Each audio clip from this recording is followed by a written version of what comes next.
Bapak Ibu, itulah sederetan seniwati-seniwati Jombang Jaya yang hadir untuk menghibur Anda. Sebelum saya meninggalkan pandangan dan pendengaran saudara, dari Ketua atau Pimpinan Jombang Jaya mengaturkan matur nuwun dan terima kasih kepada panjenengan kesemuanya. Ya. Bila ingin menghadirkan Ludruk Jombang Jaya, kalau di wilayah Sendagogor, Anda bisa menghubungi Mas Teguh atau Mbah Wo,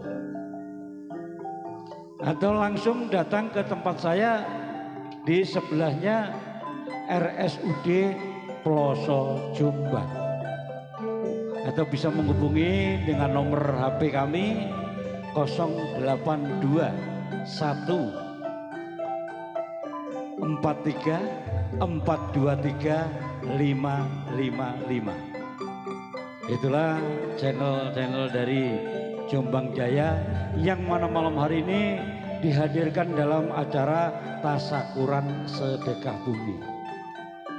Bapak Ibu, kalau ada sumur di ladang boleh kita menumpang mandi. Kalau ada waktu yang senggang, insya Allah masyarakat Sendagogor pasti menghadirkan kembali Jombang Jaya.